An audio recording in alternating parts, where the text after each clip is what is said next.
morning, everyone. I'm Dr. Yasha Tayal. So this is a continuation of video lecture series in which we have previously discussed about superconductivity. Superconductivity is an amazing phenomenon in which we come to know that certain materials show zero resistance when they are super cooled to a particular temperature. So that temperature is known as superconductivity. So this phenomenon was observed by Chamberlain-Ons. So in this video series, I'm going to discuss these all parts. Certain topics I've already discussed. With a brief quick review of the previous topic, we can start with the next part. So Chamberlain-Ons gave the concept about it. So how a current is allowed to be passed freely through a substance or certain pure alloys or metals, which can lead to no resistance. So this is the behavior in this particular. We can see that as the this we can find here, as the temperature is below a particular temperature, which is known as critical temperature. We can find here that this is the critical temperature I'm talking about. We can find here that the resistance drops to zero. So electrical resistivity is zero. So it is found at 4 Kelvin for mercury. It's found to be 0.08 ohm. So below, above critical temperature, it's 0.08 ohm. And when the temperature is below critical temperature, it is 4 Kelvin for mercury. The resistance is found to be of order 10 power minus 6 ohm. So which is very, very less temperature, very less resistance or zero resistance, we can say that. So under this circumstances, we say that the material below critical temperature possesses zero resistivity. So this is the thing which we're going to talk in this part. We have even discussed in the previous graph, it's the electrical resistivity. In the next, we have discussed about resistance. And here we have shown certain pure materials and the combination. As we are using combination of metals, then we can find the critical temperature has to be raised. And if we use a number of materials, we have found the critical temperature even raising to 135 Kelvin. So this is the very important expression which shows that how critical temperature is dependent upon magnetic field. And for the same, we have discussed Meissner effect. So under Meissner effect, we have come to know that if a material is placed in a magnetic field and cooled below its critical temperature, no field lines will pass. So from this, we come to know that superconducting materials have perfect diamagnetic in nature. Apart from this, we have also studied persistent current. In persistent current, we found that if a material is hollow, then the field lines are permanently trapped below critical temperature. So which will lead to, so below critical temperature, certain field lines are trapped, even though the external field is removed from the system. So under this condition, what we have observed or what we have found is that we say that the current remains forever. So that's why it's known as persistent current. So which is a very rare phenomenon. We have also discussed the Silsby's rules. So Silsby's rules, there are actually three parameters on which superconductivity depends, which is magnetic field, current, and temperature. So all the threes have their critical temperature, critical magnetic field, and critical current. So Silsby's rules is a formula shows the dependency on critical magnetic field and critical current for a particular specimen. So before the same, we have in fact solved certain numericals. So now in the next part, we're going to discuss very important topic from superconductivity is types of superconductors.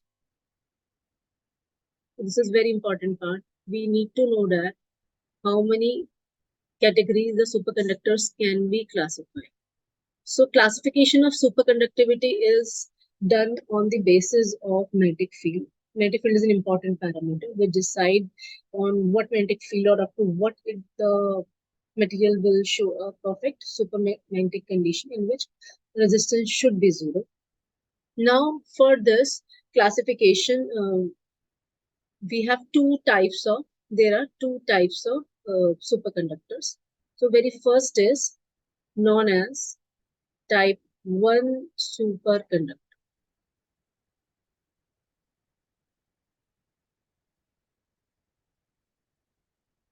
So this superconductor is also known as soft superconductor.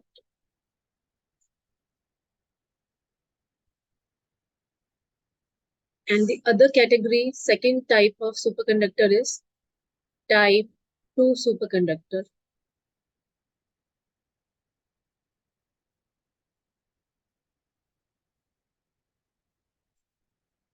And these are also known as hard superconductors.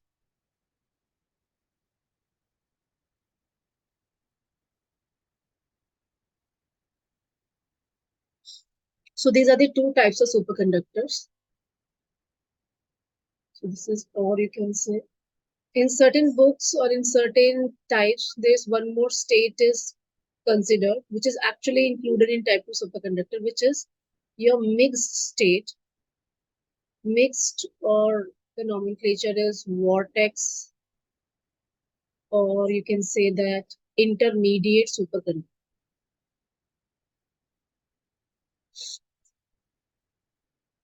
So this is actually a part of type 2 superconductor. So there are actually these two superconductors only. So in type 2, we have type 3 superconductors. So these superconductors are classified on the basis of magnetism, behavior of the magnetic pattern when it is placed in magnetic field, how does it behave. So let's discuss the very, so this discussion was given by Meissner and Oceanfield. Meissner gave the Meissner effect. So this classification of superconductor is basically on the basis of behavior of a specimen when it is placed in an external magnet, how the material behaves. So under type 1 superconductors, the pattern which goes is something like that. So we're going to plot the curve in between external applied magnetic field and the magnetization which is observed on that specimen. So when you apply a material, when you keep a specimen in its magnetic field, so to how much extent that material has got magnetized. So the curve is between these two parameters. And what we have observed for type 1 superconductors are linear behavior. So this is a linear behavior, and suddenly the value, so above HC, the material is in the normal phase. And before HC, the material is in the superconducting state.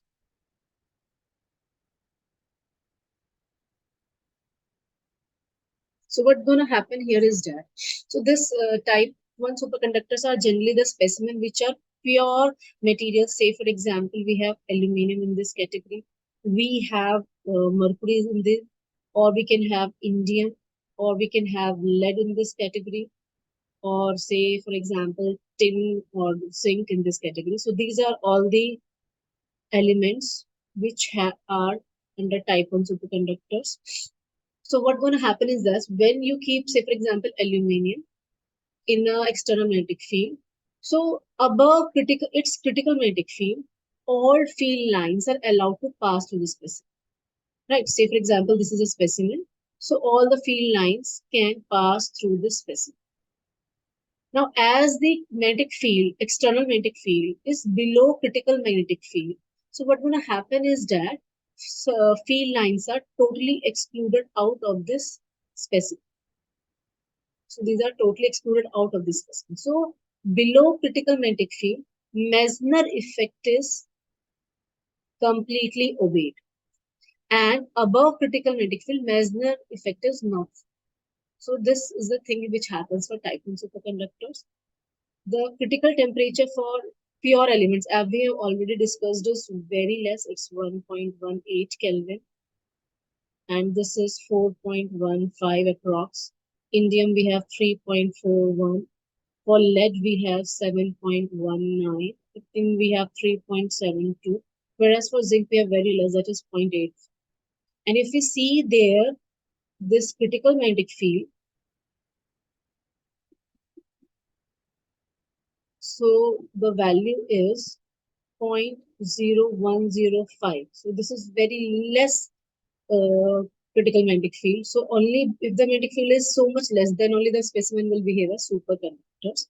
For mercury, we have 0.0411 Tesla. So these are figures is in Tesla. Now for indium we have 0.0281 Tesla. For lead we have 0.0803 Tesla. For tin we have 0.0305 Tesla, whereas for the zinc we have 0.0054 Tesla. So these, from this we can find that here the values for pure elements, the values of external critical magnetic field is very less. It's very, very less. So that's why it is said that if these specimen, aluminium or mercury or these pure elements, if are placed in a very low magnetic field, then only they will behave as a superconductors. That's why these superconductors are known as soft superconductors, because at very high magnetic field they will lose over their superconductivity. The superconductors which show superconductivity at very low magnetic field are termed as type 1 superconductors or soft superconductors, as these materials have very low critical temperature, and the behavior over critical temperature and magnetic field we have already discussed. So Meissner effect is totally obeyed below HC, and Meissner effect is totally violated above critical magnetic field. So these are your type 1 superconductors. So because of very low strength of their critical magnetic field, so utility of these superconductors is very much restricted. As for in high magnetic field, they cannot be used. So these are useful in making magnetic superconducting coils where very low magnetic field is required. So only in those places these materials can be used. Now next category is our type 2 superconductors.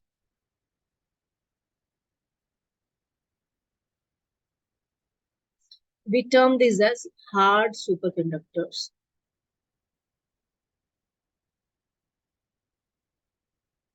Under this category, what we find is that, again, we're going to plot a graph in between external applied magnetic field and their magnetization. When a material or specimen is placed in external magnetic field, so how much is the strength of it being getting magnetized? So this is going to study. So under this study, what we have found is that the material shows again similar behavior as type 1 superconductors up to a field which is known as HC. Now, when we raise the critical field above this field, then the behavior of magnetization is in this form. And beyond this, again, value, let me term it as HC1 and let this be termed as HC2. So what's going to happen here? And beyond this, the material passes into the normal phase. So what's going to happen is, before HC1, the material is in perfect superconducting state. Right? It is in perfect superconducting state, which means that Meissner effect will be completely over. And above HC2, Meissner effect is totally violated. The material goes into the normal phase, which means that in between HC1 and HC2, Meissner effect is partially followed. It is partially obeyed. So this state is actually your vortex state. So because the behavior is mixed kind of, or it is known as mixed state, or we term this as intermediate state. So that's why I was saying that the type 3 superconductors are actually, your mixed state or vortex state is actually a part of type 2 superconductors. So below HC1, the material is in perfect superconducting state. So below HC1, the specimen shows perfect superconductivity, or you can say perfectly Meissner effect is obeyed. So in between HC1 to HC2, Meissner effect is partially obeyed. So this is a mixed state. And above HC2, what's going to happen is that Meissner effect is violated in totality. right? So this is this kind of state. So from this graph, we can understand that HC1 value can be less, whereas HCT value will be very high. So when HC2 value will be very high, the application or your usage of type 2 superconductors will not be restricted in comparison to that of your type 1 superconductors. Because type 1 superconductors were having very low critical magnetic field. So that's why their usage was restricted. So if we're going to show you what are the elements, we show the type 2 behavior is. So if I term the elements or the superconductors here, we show is are generally alloy in this case, because pure materials generally have very low critical temperature, or they have very, so this is niobium tin, niobium germanium, niobium aluminium. Again, if we use combination of three materials, we will find the magnetic field will increase. So this is an alloy of niobium, aluminium, germanium, niobium alloy. Then vanadium, germanium, we have one more. I'm going to put here. Vanadium, tin. Again, lead, molybdenum, this material. I'm going to write the critical temperature also. So critical temperature is in Kelvin, and your critical magnetic field. I'm specifying it HC2. This is specified in Tesla. So value for niobium 10 is 18.0 Kelvin, and its critical magnetic field is 24.5 Tesla. For niobium germanium, it's 23.2 Kelvin, whereas its Hc2 is 38 Tesla. For niobium aluminium, we have 18.7. So its critical magnetic field is 32.4. So you can find it as a synchronization. So if it is high, then it is also high. And for this combination, we are having 20.7, and its Hc2 is definitely a bit more higher. It is 44 Tesla. For vanadium germanium, we have 14.8, and here this figure is 20.08. So this combination is not having very good yield. For again this vanadium silicon, we have 16.9, and the value is 22.35, and here we have 14.4 for the alloy of lead, and this value is also not very high. So these are the combination for type 2 superconductors. Again, all of these values are very much high in comparison to that of your type 1 superconductors. I'm going to show the previous slide. For type 1, we generally had the values less than 1 Tesla. In fact, it was in 10 power minus 2 powers. Whereas for type 2 superconductor, all of these we are having the powers in ones, which is ranging from 6 to 24 Tesla. So this value is quite high, which will mark its more usage in the various states. So that's why type 2 superconductors can be used in uh, magnetic coils, as magnetic coils where high magnetic field is used. So these can be used in medical applications. This can be are effectively used in MRIs, and as they will have very large magnetic hysteresis, so they can be used in making the coils as well. So here we have found that the value of Hc2 is very much high in comparison to Hc. So it is in roughly 100 times more. So this value is very high. So this marks a very high possibility of using a varied field. So that's why, as this magnetic field is also very high, we term the type 2 superconductors as hard superconductor. Hard means they can be used at higher magnetic field. So their property of superconductive is not washed at very high at high magnetic field, so they are known as hard superconductive because they don't easily give away their superconductivity behavior. So these are the two types of superconductors here. If you're gonna want to plot the graph, there's one more graph, very important graph. Sometimes we have an examination in this one.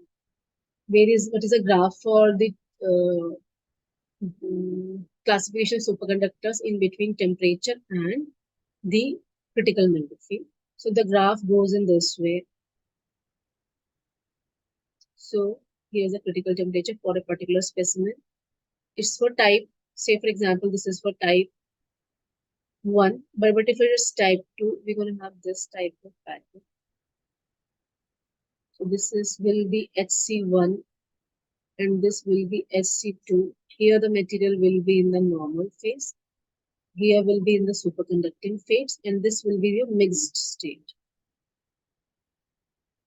So right.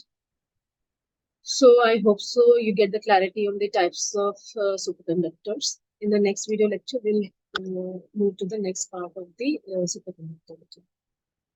So if I hope so this video found useful. So the content for this video has been taken from Arthur Beiser and SOP Live from the solid state physics.